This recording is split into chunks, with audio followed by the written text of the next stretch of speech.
Assalamualaikum warahmatullahi wabarakatuh.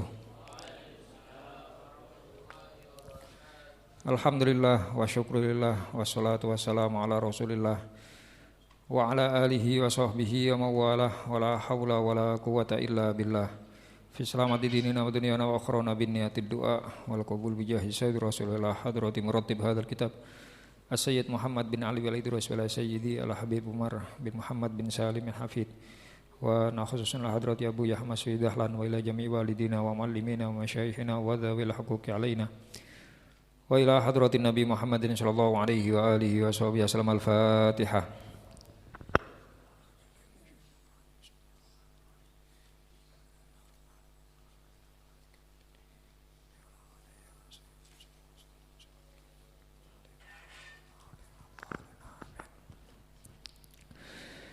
Bismillahirrahmanirrahim.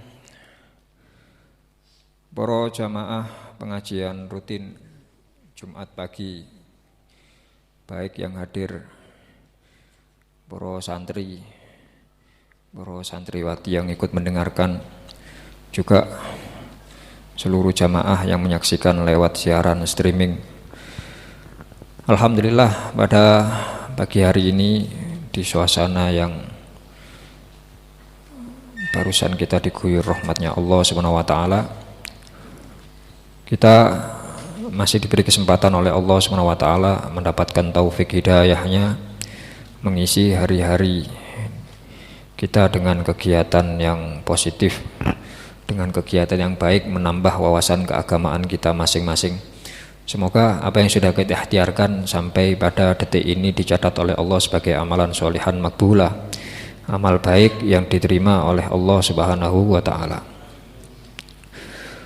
Para jamaah rahimakumullah, melanjutkan pengajian kita dari Kitabun Niyat, niat qiyamul lail, niat bangun malam untuk menjalankan ibadah ketaatan kita kepada Allah Subhanahu wa taala, sampai pada niat yang nomor 4, yaitu niat mujahadatun nafsi, niat mujahadah, niat melatih diri, niat untuk mengendalikan nafsu kita.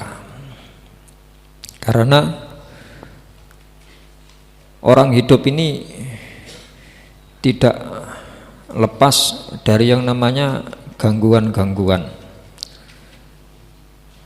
Dalam bahasa mudahnya, setiap orang atau setiap muslim itu punya musuh ya. Setiap dari kita ini pasti punya musuh, punya perkara-perkara yang menjauhkan atau menghalangi kita untuk menggapai derajat yang tinggi di sisi Allah Subhanahu wa taala.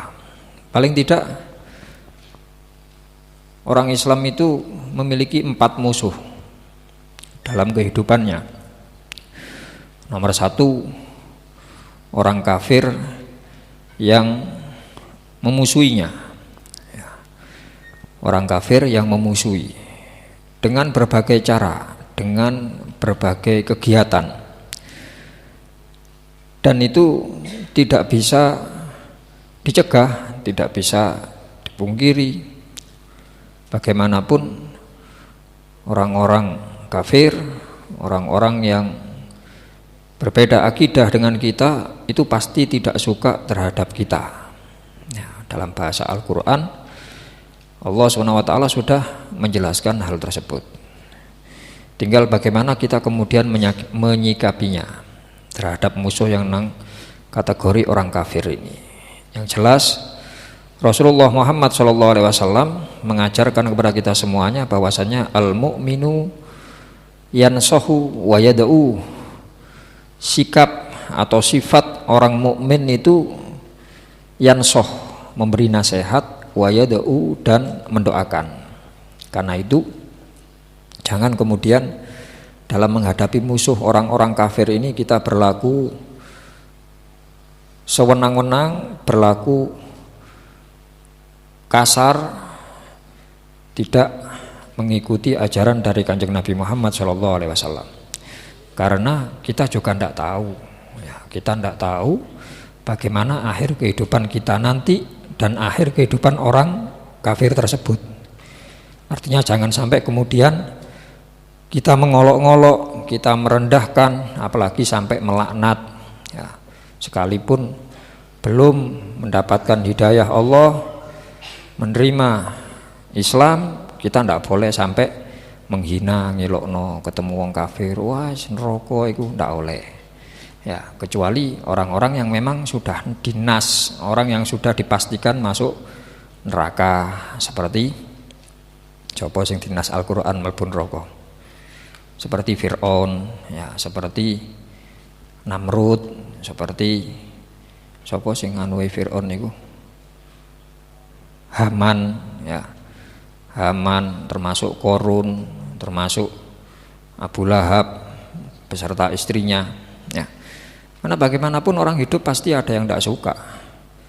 Wong sekelas Kanjeng Nabi Muhammad SAW saja sebagai orang yang paling baik itu juga tidak disukai oleh orang-orang, termasuk pamannya sendiri. Abu Lahab itu pamannya, ya, pamannya Rasulullah.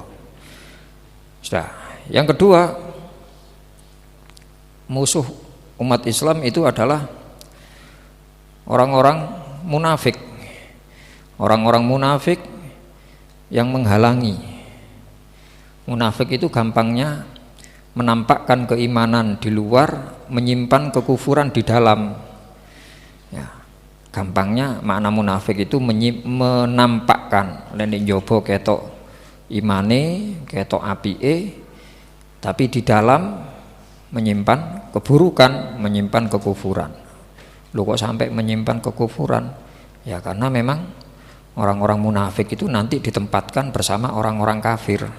Dalam banyak ayat Al-Qur'an dijelaskan atau disebutkan lafadz al-munafikun iku dijejerno dengan al-kafirun. Itu menunjukkan bagaimana betapa beratnya siksa yang akan didapatkan orang-orang munafik. Sampai dalam Al-Qur'an disebutkan innal munafikina fid darkil asfali minan nar. Ya, orang-orang munafik nanti ditempatkan di ad-dark, di bagian intip al-asfal yang paling rendah minan nari, dari neraka. Nah, siapa orang-orang munafik itu? Ya karena menampakkan keimanan, ya bisa jadi orang ini orang Islam juga, orang yang beriman juga, ya termasuk kita-kita juga. Karena itu ya kita berharap, mari kita sama-sama berusaha dan berharap meminta dengan kesungguhan kepada Allah, semoga sebelum ajal menjemput kita semuanya, sifat sikap munafik dalam diri kita masing-masing dihilangkan semuanya oleh Allah Subhanahu wa taala, sehingga kita nanti kembali kepada Allah dalam kondisi mukminuna haqqo, sebenar-benarnya orang yang beriman. Allahumma amin. Lalu yang ketiga, musuh orang Islam itu adalah setan. Setan yang selalu menggoda. Yang keempat, nafsu. Yang diterangkan dalam Al-Quran, nafsu itu suka mengajak kepada keburukan. Ini yang perlu kita pahami, ya, artinya dalam menjalani hidup dengan kehidupan ini kita harus tahu siapa kawan, siapa lawan. Ya, lawan kita 4 itu harus kita hadapi semuanya, termasuk dalam hal ini nafsu, karena nafsu selalu bersinggungan, berhubungan dalam kehidupan kita masing-masing. Mungkin kalau musuh yang pertama orang-orang kafir kita bisa ketemu, bisa tidak. Orang munafik bisa ketemu, bisa tidak. Ya, setan pasti menggoda. Dan nafsu ini yang dalam diri kita, ya, ketika di waktu-waktu tertentu diterangkan dalam hadis, setan ini dibelenggu oleh Allah seperti di bulan Ramadan. Dibelenggu, tetapi kita masih bisa melakukan kemaksiatan, melakukan kemungkaran. Itu nafsu, nafsu yang sudah terlatih dengan godaan setan selama 11 bulan. Masa setan ini dikerangkeng, si iso maksiat, iso alewis 11 bulan kumpul sampai setan. Ya, terus makanya bulan Ramadan mengendalikan nafsu. Lah, termasuk kita bangun malam itu kita niati untuk mujahadah, untuk melatih nafsu kita. Karena nafsu ini kalau nggak dilatih, ya kita menuruti nafsu terus, akhirnya kita tidak bisa terangkat derajat kita. Sering disinggung oleh Buya Kamal Fauzi Sifa. Nafsu itu seperti anak kecil yang sedang menyusu, ya. Kalau ndak segera disapih, terus pundi? Nggih sampai umur 6 tahun sik mosok sampai 6 tahun. Nggih. Nggih saken ibuke. Iku ya napa kudu disapih. Bahasanya sering disinggung oleh Buya Kamal Fauzi Sifa seperti itu. Ya kita harus melatih nafsu. Ya. Dilawan, bukan dimatikan, enggak. Karena bagaimanapun setiap orang hidup itu punya nafsu. Ya, tinggal bagaimana kita mengendalikan, kemudian menaikkan kelasnya. Karena pembagian nafsu juga ada kelas-kelasnya, ada tahapan, ada nafsu ammaroh. Dalam Al-Quran disebutkan, ya apa nafsu ammaroh itu? Ya apa? Nafsu yang mengajak kepada keburukan, ya, ammarohtun bisu. Nafsu ammaroh. Kalau kemudian dikendalikan, meningkat nanti nafsunya menjadi nafsu apa? Nafsu lawamah. Lawamah dikendalikan menjadi nafsu mulhimah. Mulhimah dikendalikan menjadi nafsul mutmainnah. Kalau sudah mutmainnah, sudah anteng, maka ini yang masuk kategori menjadi hambanya Allah yang hakiki dan berhak untuk diundang oleh Allah menuju surganya Allah. Ya ayyatuhan nafsul mutmainnatu irji'i ila rabbiki radiyatan mardiyah. Kalau sudah mutmainnah, maka dia mendapatkan undangan dari Allah, mendapatkan ajakan untuk kembali kepada Allah. Irji'i ila rabbiki, kembalilah kepada Tuhanmu. Setelah seseorang itu rujuk kembali, atau dalam bahasa agama, perilaku ini disebut dengan perilaku taubatan nasuha, kembali kepada Allah, maka nafsu meningkat lagi menjadi nafsu radiyah, nafsu yang ridho dengan segala ketentuan Allah. Kalau sudah ridho, falahur ridho dalam bahasa hadis, maka dia menjadi nafsu mardiyah, nafsu tertinggi sudah ini. Ya, ammaroh, lawamah, mulhimah, mutmainnah, radiyah, mardiyah. Lek nafsune sudah jadi mardiyah, bagaimana? Ayatnya mau ya apa? Fadkhuli fi ibadi, baru waktu itu menjadi hamba yang hakiki seperti itu. Maka masuklah engkau ke dalam golongan hambaku. Kalau sudah jadi hamba yang hakiki, wadkhuli jannati, silahkan masuk ke surgaku. Nafsu. Jadi harus dikendalikan, harus kita latih. Termasuk urusan bangun malam ini, kita mungkin bisa memulainya sebelum kita tidur, seperti kita melakukan amaliyah, melakukan kegiatan-kegiatan sesuai dengan yang diajarkan oleh Kanjeng Nabi Muhammad SAW. Ya, apakah itu tidur dengan punya wudu, ya, sunnah mau tidur wudu. Kalau ada terus alasan ngkate turu kok wudu kena banyu, engko kena banyu gak iso turu. Niki alasan yang ndak relevan. Alasan yang tidak masuk akal. Loh kok masuk akal? Ya kita tanyakan kepada ahli kesehatan, kepada dokter. Benarkah ketika mata itu terkena air kemudian jadi tidak bisa tidur, itu benar apa enggak? Kita tanyakan, ya. Ini enggak benar. Ya, bukti nih kita tanyakan kepada santri-santri iki. Pean mau tangi subuh, digugah subuh atau digugah witir, terus wudu. Ya. Kira-kira mari wudu sik ngantuk apa gak? Sik ngantuk. Lho apa sing ndek kono gak pengaruh tapi sing kate turu kok dianggap pengaruh. Paham? Kalau alasan wong kena banyu yo gak iso turu melek, buktine lari-lari niki lho matun wudu nggih sik kok berngantuk sekan. Itu menunjukkan kalau ndak ada pengaruhnya. Tidur itu karena orang ngantuk, bukan karena lek kena banyu gak iso turu, ngombe kopi gak iso turu, mboten pengaruh. Nggih. Kula piyambak sing seneng ngopi nggih seneng turu. Masa diomeni kopi, waya turu gitu, tidak pengaruh bagi saya. Lo kan ngandung kafein, iya kafein itu hubungannya bukan ke saraf mata bukan, tapi ke apa? Ke saraf jantung sebenarnya kafein membuat denyut adrenalin semakin denyut nadi semakin cepat deg, deg, deg, deg, deg. Itu yang menyebabkan kemudian agak sulit tidur. Jadi sebenarnya bukan ke saraf matanya tapi ke jantungnya. Makanya kalau kebanyakan kopi juga tidak baik.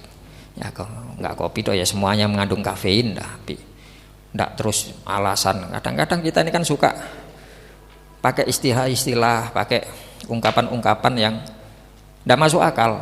Kadang-kadang guyonan arek-arek niki guyonan terus koncone gak paham. Oh ngopimu kurang apa biasanya arek-arek?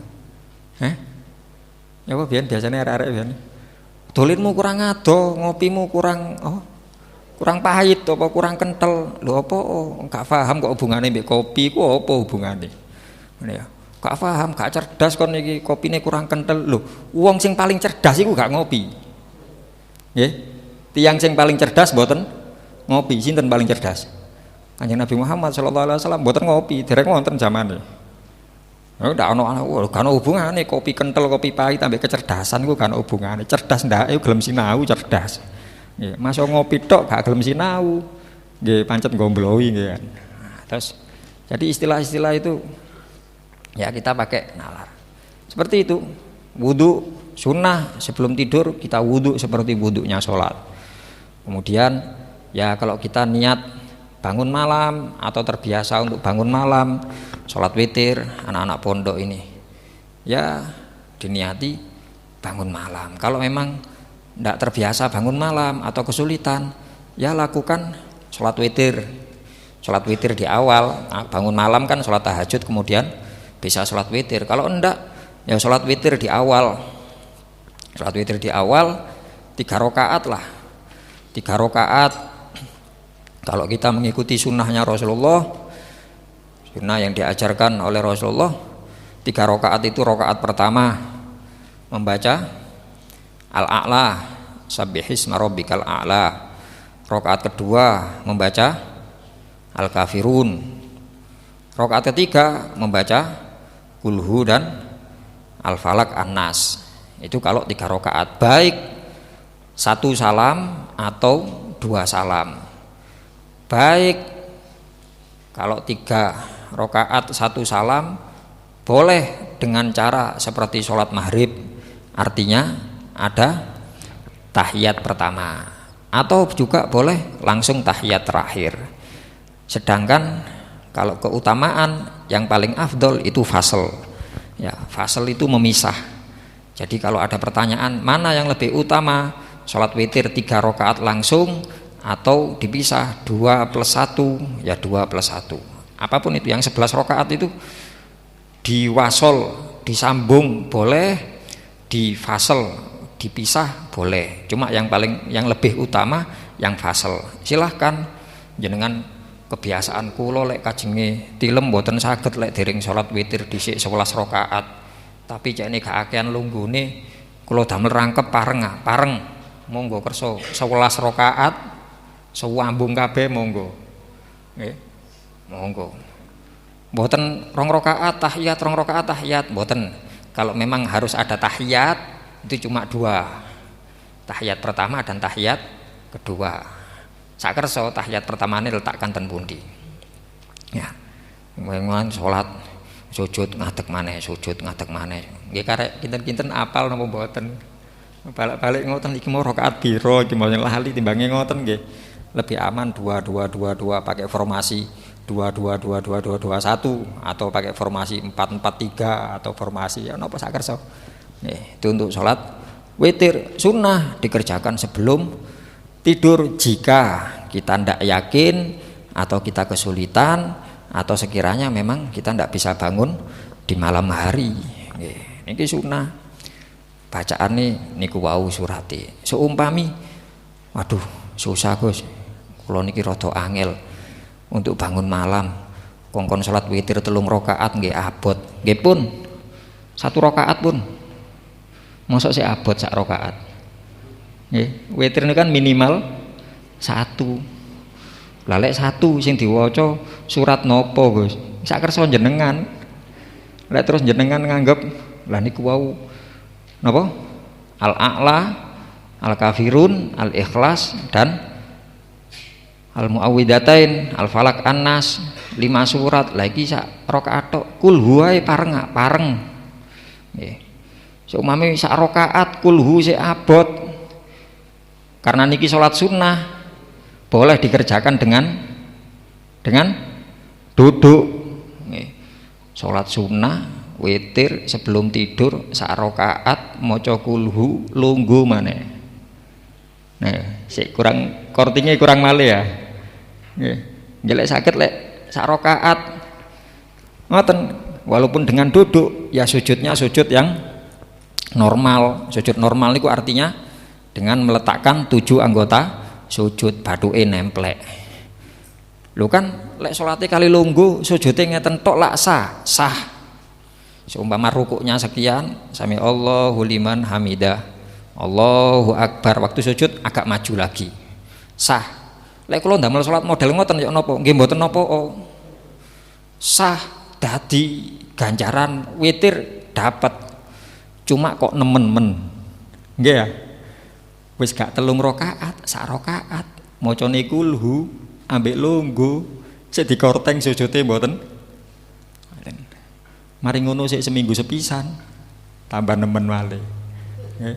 Ngoten niku ndongane ya Allah Firdaus Gusti. Waduh, nggih rada abot niki. Wis modele ngoten tapi nyuwune Firdaus nggih saged mawon Gusti Allah sak karepe kok. Nggih diparingi napa mawon sak karepe. Niki kesunahan. Kemudian mungkin kita baca doa-doa sebelum tidur. Apakah bismika Allahumma ahya bismika amut atau Allahumma inni wada'tu jambi dan seterusnya. Dan tidak lupa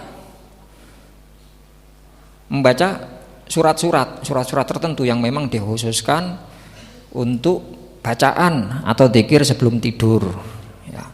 Rasulullah Shallallahu Alaihi Wasallam dalam beberapa hadis diterangkan, hadis yang diriwayatkan sahabat Abdullah bin Mas'ud, Sayyidina Abu Hurairah, Sayyidina Ubay bin Ka'ab ya, banyak meriwayatkan hadis dari Rasulullah menceritakan Rasulullah ini tidak mau tidur sebelum membaca Alif Lam Mim As-Sajdah dan surat Tabarok.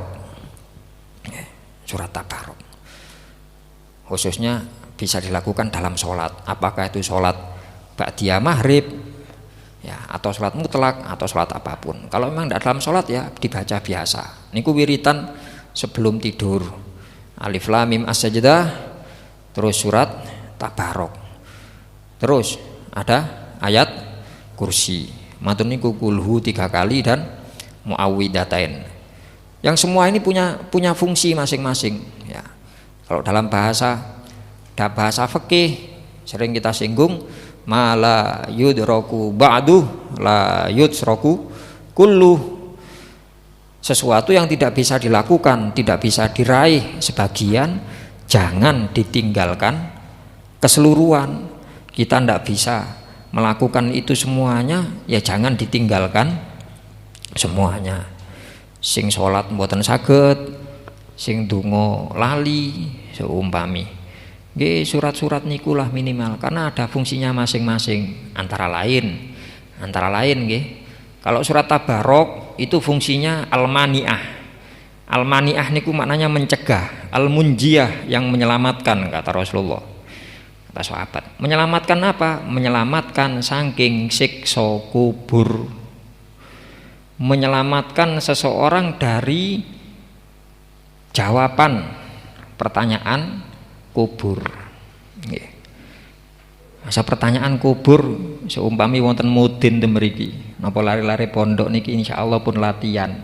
Tadi mudin ketika mengantarkan mayit ke kuburan, setelah dimasukkan ditalkin ya apa talkin ile man rabbuka waman nabiyuka wama dinuka waman imamuka waman ikhwanuka.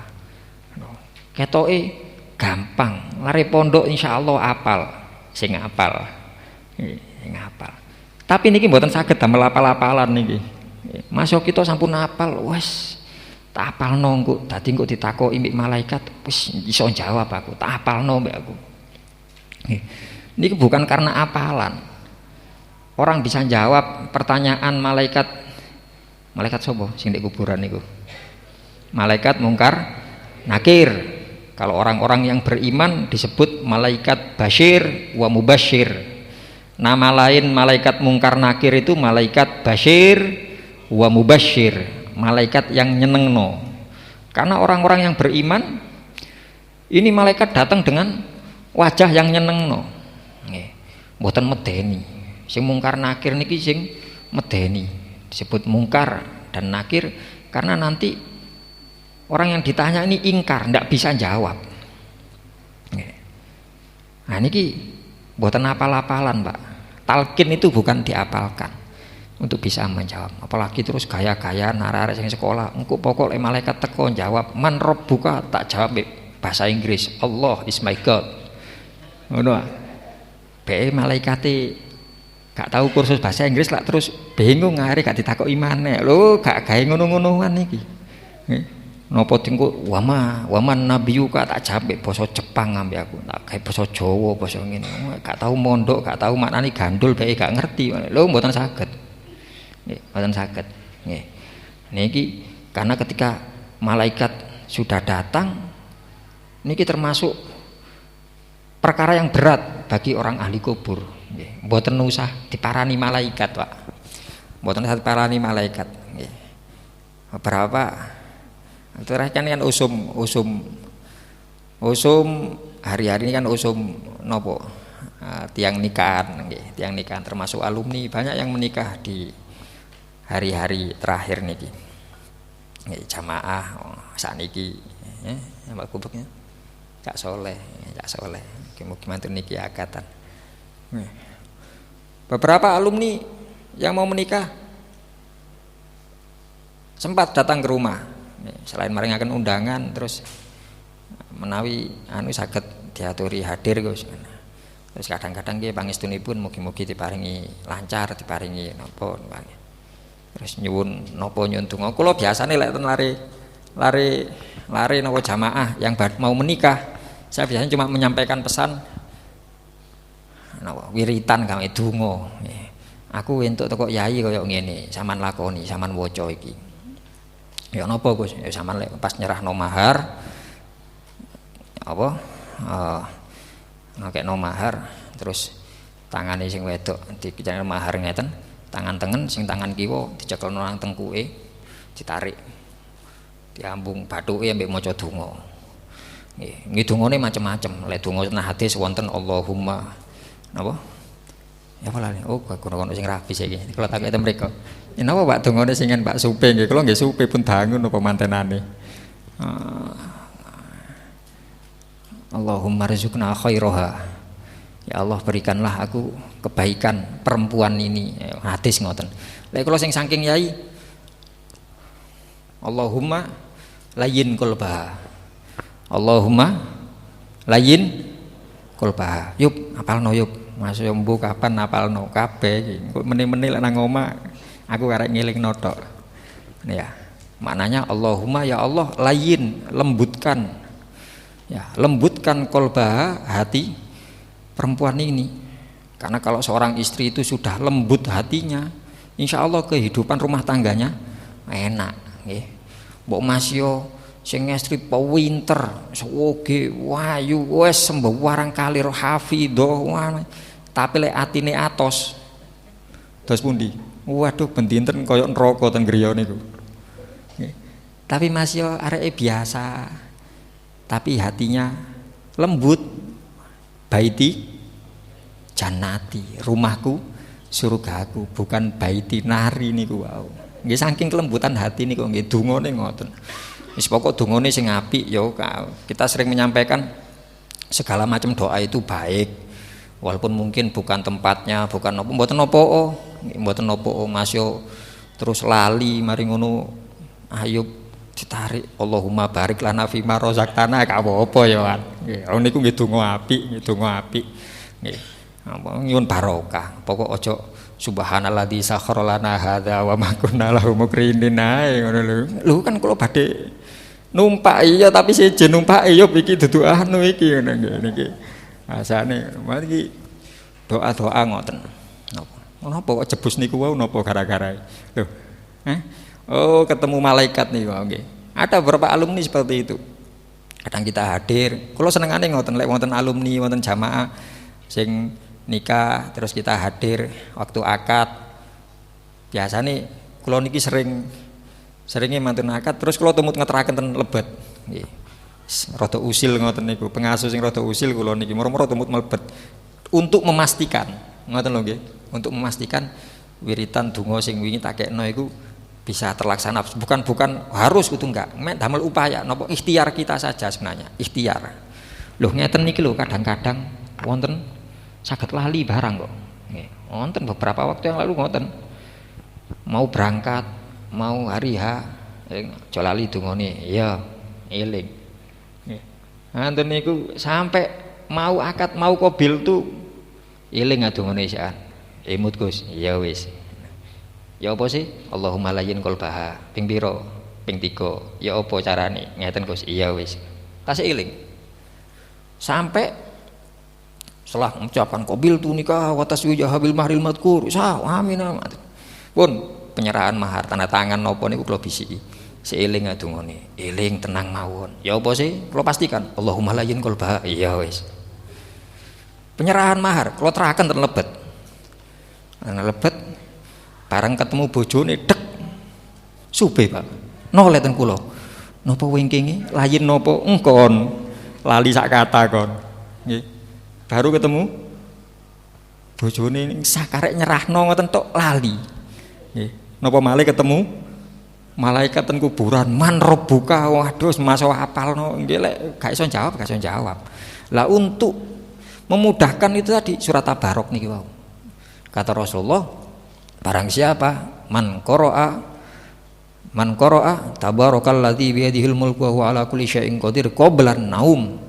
Barang siapa yang membaca Tabarok surat Al-Mulk sebelum tidur maka itu akan mencegahnya dari siksa kubur.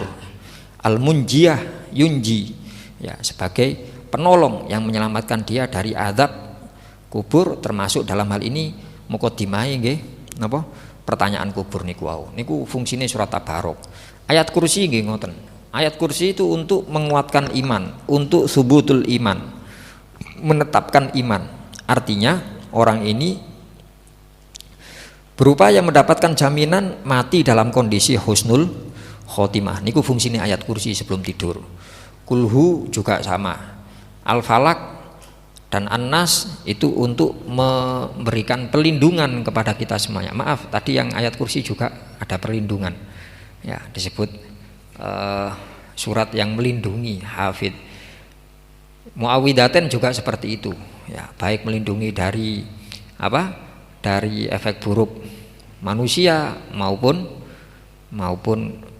jin maupun setan apapun itu. Dari pencurian, dari kebakaran, dari bencana alam, dari apapun, karena kita sama-sama tidak tahu. Ya, karena niku saged diamalaken kados mekaten. Dan itu semuanya membutuhkan mujahadah, membutuhkan latihan, membutuhkan bimbingan nafsu niki. Nggih sedaya mboten saged pancen Pak. Langsung niku mboten saged. Kadang wonten semangat kuwabe dilakoni tapi ngono mantun niku sepisan seumur urip nggih eman-eman. Lebih baik sedikit demi sedikit tapi istiqomah. Termasuk pendiri pondok niki lho, Mbah Nyai Rohmah. Mbah Nyai Rohmah niku asale mboten ngoten. Nggih, sering wis wau sing cerita, umi sing cerita, oh biyen mari manten anyar ngono. Mbah iku ya gak tangi bengi, ibu iku. Mbah Syifa. Sama Mbah Syifa dilatih, ya. Mbah Rohmah, aku terno bangun malam digugah, aku terno nang napa nang kali ten lepen jenengan nggih kacuk jenengan wudune ten lepen mriki nggih sungai terus ngantuk Pak lho cekelno napa beto napa bene lampu minyak napa ngarani nggih oblek napa-napa niku betakaken niku tok dados Mbah Nyai Rohmah bagian ngeteraken ten sungai bagian nyekeli tok Mbah Syifa wudu. Ngoten niku wangsul. Namung ngeterno tok, nyekel tok. Mbah Rohmah ndak wudu. Ngoten tok. Jalan berapa waktu? Ngoten niku raup-raup adem pun ngeten tok, enggak ngantuk sampean. Lho gak khawatir lek gak raup terus napa ngantuk mbek ndodok nyekeli ngene terus glundung lah aku lah bojoku cemplung kali lah ya bingung aku ya. Cene gak ngono, raup. Berjalan, raup ndak wudu. Berjalan berapa lama sudah terbiasa wudu, podo-podo kena banyu tapi ada pahalanya wudu, raup tok kan ganjarane. Wudu menisan wudu. Mantun wudu wangsul ndak salat. Ndak wiritan. Kalau ngantuk pingin turu malih, iya wis wudu tok terus turu maneh. Tapi sudah beda ya, karena wudu dalam kondisi tidur dalam kondisi suci, punya wudu. Lho mambengi kan ya ngono. Nggih, cuma mambengi mantun wudu kan sehari, kali Mbah Syifa kali Mbah Rohmah. Senggolan batal. Cuma sekarang kan ndak, Mbah Syifa salat, Mbah Rohmah tidur tapi dalam punya kondisi suci, punya wudu, beda nilainya. Berjalan podo-podo duwe wudu ya wirid-wiritan apa-apa nunduk sadurunge turu mbok istighfar atau sholawat terus turu gak apa-apa, ngoten dilakukan. Napa sekalipun Mbah Rohman niku keras sampai akhir hayatnya, orangnya keras ya. Tapi dengan Mbah Syifa niku lho nggih atine lembut, manut nang bojone. Sing ngene lho, istighfaran dituruti mawon. Nggih. Sudah wiritan, mbok rong rakaat dituntun terus sampai istiqomah. Nggih, niku Mbah Rohmah. Sampai akhirnya nggih tradisi yang kemudian dijalankan ten pondok niki, pondok putra, pondok putri, setiap malam dibangunkan. Itu kegiatan yang dilakukan oleh Mbah Rohmah. Ya, kegiatan yang tercatat jangan sampai hilang. Ya, kegiatan itu di pondok baik putra maupun itu Mbah Rohmah, itu warisane Mbah Rohmah. Ya didikane saking Mbah Syifa niku wau. Nggih, sampai bahasane singen Mbah Rohmah mlebet gugah lari-lari singen. Nggih, mboten usah gugah-gugah mlebet kamar, mlebet pondok ngoten insyaallah santrine pun ngelilir. Nggih, jale masuk ngantuk krungu swara klompene Mbah Rohmah niku klotak. Semburat lari-lari niku. Mbah Rohmah. Kalau sering singen tasih alit sering tumbut Mbah Rohmah ngoten almarhumah Mbak Vita. Atus mlebet kali mendeti bangkiae lari-lari pondok nih. Kali wonten sing tilem kali Mbah Rohmah disawat. Setan tangi. Ngoten Mbah Rohmah. Loh, wonten setane barang iku setane iku nguyuhi ndek kupinge aku nyawat setane gak nyawat areke aku. Ngoten singen Mbah Rohmah niku. Alhamdulillah pian saiki gak ana sing kaya ngono ngene. Masyaallah. Keras, tapi didikan Mbah Syifa dengan hati yang lembut tadi, masya Allah. Dan ini semuanya sekali lagi membutuhkan mujahadah. Ya, kita tidak bisa kalau kemudian meremehkan terus, wes golek sing enak itu tidak bisa. Untuk melawan nafsu, mengendalikan nafsu, mari kita sama-sama berpikir apa yang akan kita terima dengan kegiatan-kegiatan seperti ini. Kita bayangkan namung ngeten mawon. Bahasane Imam Ghazali di kitab Bidayatul Hidayah. Bagi santri atau jamaah yang pernah ngaji bisa dicek ten kitab Bidayatul Hidayah di bab awal, ten bab adabun naum ya, adab atau sunnah tata cara tidur ala Rasulullah sallallahu alaihi wasallam. Ya, salah satunya temriku masalah nafsu disinggung.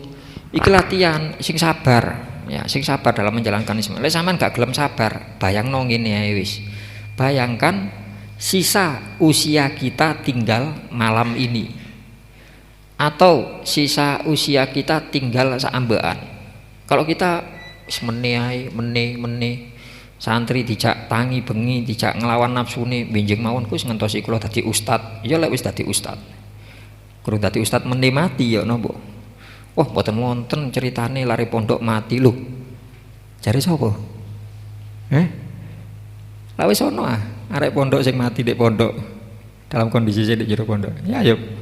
Ya almarhum Rohmat itu ati dek pondok engko rata-rata nggih masuk rata-rata cuma kan ono.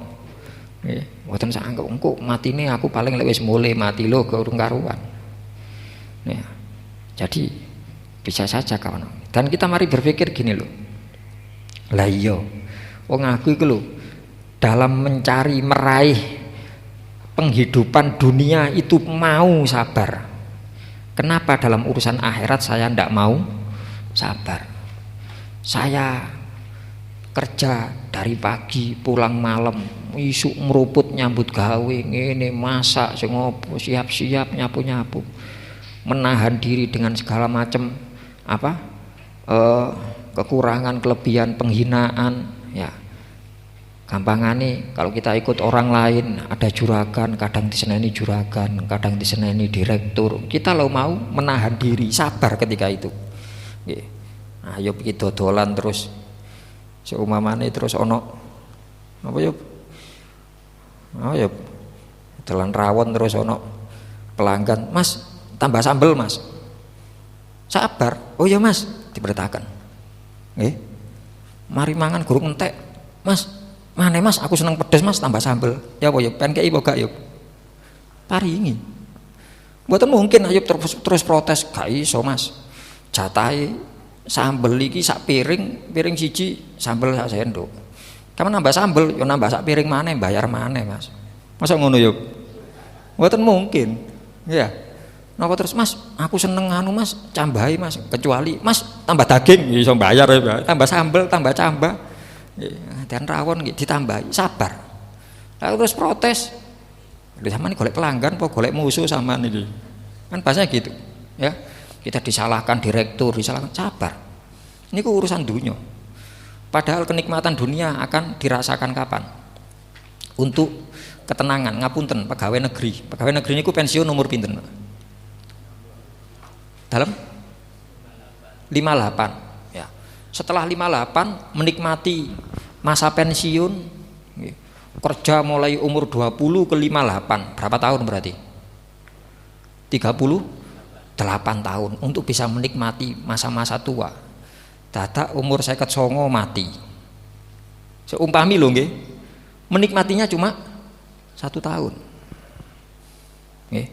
Kerja 38 tahun dinikmati hanya 1 tahun. Itu loh kita mau sabar.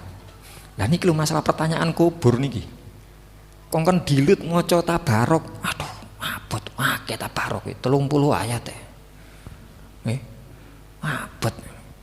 Seminggu sepisan. Aduh. Mboten saged. Setahun sepisan, oh kenemenan setahun sepisan. Nggih. Abot. Nglakoni ngentuk. Ya wis lek gak iso iki anu ae wis ayat kursi. Abot. Kul huwai abot. Mboten purun sabar. Selak ngantuk aku, selak turu aku. Nggih, ndak mau sabar. Padahal hubungannya dengan lho, nyun sewu, siksa kubur niku kinten-kinten pertama niku tok ta. Nggih, mantangi man robuka. Terus gebuki napa pas niku tok. Sampai kapan? Sampai kiamat. Siksa kubur sampai kiamat. Ya lek terus matine saiki engko ditakoki gak iso jawab, digebuki, mari ngono engko sore kiamat, enak. Lah lek kiamat lek sik suwe, ya soro. Ngoten lho nggih. Niki logika ngoten mawon. Kalau kita kehidupan dunia ndak bisa sabar, kenapa urusan akhirat ndak mau sabar? Butuh mujahadatun nafsi. Nggih. Nah itu monggo waktu yang sudah diberikan oleh Allah ini kita manfaatkan sebaik-baiknya. Nggih, mugi-mugi semua ini karena ketentuan, karena taufik hidayah Allah. Nggih, mugi kita sedaya pinaringan taufik hidayah, bisa mengendalikan nafsu kita, bisa menjalankan syariat taat dumateng Gusti Allah. Mugi-mugi amal saya ini para jamaah diterami dening Allah, segala kesalahan dan dosa-dosa kita diampuni oleh Allah. Semoga Allah selalu memberikan bimbingan kepada kita semuanya. Kita diberi umur, ilmu, rezeki ingkang barokah. Mugi-mugi sewaktu-waktu ketika akhirnya kita meninggalkan dunia ini tetap membawa iman, tetap membawa Islam, bisa bungahaken, membahagiakan hati Rasulullah dalam kehidupan kita, dalam gerak kita, dalam diam kita. Kita mati dalam kondisi husnul khotimah. Ala hadin niyah wa ala kulli niyatin sholihah. Al-Fatihah.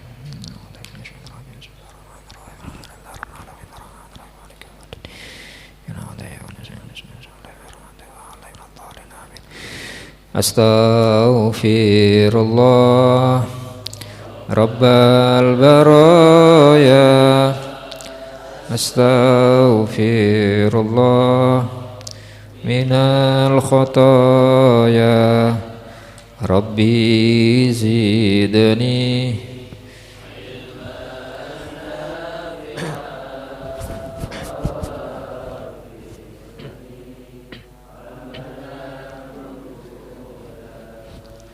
Astaghfirullah Rabbal baraya.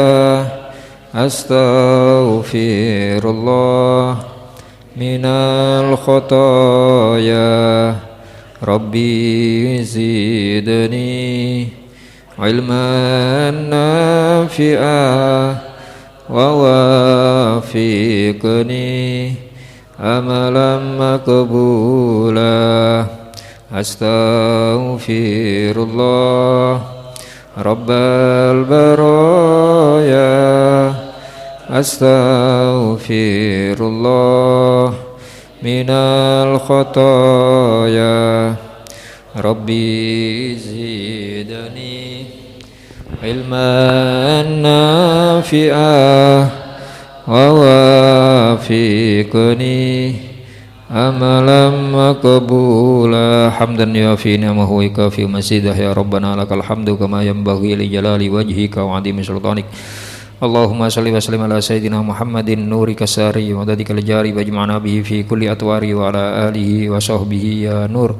Allahumma rabbana taqabbal minna salatana wa siyamana wa qira'atana wa ta'limana wa ta'allumana wa tadarru'ana wa takhashu'ana wa jami'a ahwalina. Rabbana taqabbal minna innaka antas sami'ul alim wa tub alaina innaka antat tawwabur rahim. Allahumma ya Fattahu ya Alim ya Fattahu ya Alim ya Fattahu ya Alim iftah alaina fathan qariban ya arhamar rahimin. Allahumma la sahla illa ma ja'altahu sahla wa anta taj'alul hazana idza syi'ta sahla. Allahumma sahhil lana hifdzal ulum wa hab lana wasi'atil fuhum bi jahi nabikal ma'sum sallallahu alaihi wasallam. Allahumma inna nas'aluka min ladunni wal mashraba safil haniya wa habu ya ghani. Wa na'udzubika Allahumma min ilmin la yanfa' wa qalbin la yakhsha wa amalin la yurfa' wa inin la tadma' wa nafsin la tashba' wa da'watin la yustajabu laha bi rahmatika ya arhamar rahimin. Allahumma rzuqna ilman nafi'a wal amal al khalis al maqbul wa husna ta'lim wa dilala ala al huda wa yasurru bidzalika qalba nabiyyina Muhammadin sallallahu alaihi wa alihi wasallam. Allahumma rzuqna hubbak wa hubba man yuhibbuk wa hubba amalin yuqarribuna ila hubbik. Allahumma la tada'a fi majlisina hadza dhanban illa ghafartah wala hamman illa farrajtah wala aiban illa satartah wala dainan illa qadaitah wala hajatan min hawaijid dunya wal akhirati illa qadaitaha ya rabbal alamin. Allahumma rzuqna ziyarata Makkah wal Madinah ya Allah. Allahumma yassir lana ziyarata Makkah wal Madinah. Allahumma rzuqna wal jamaah wat talabah ziyarata Makkah wal Madinah fi kulli sana ya Allah. Allahumma rzuqna taubatan nasuha tuzakkina biha qalban wa jisman wa ruha waj'al akhira kalamina minad dunya la ilaha illallah muhaqqiqina bihaqaiqiha ya rabbah ya huthah ya rabbal alamin. Wa sallallahu ala sayyidina Muhammadin wa ala alihi wa sahbihi wa baraka wasallam. Subhana rabbika rabbil izzati amma yasifun wa salamun alal mursalin walhamdulillahi rabbil alamin.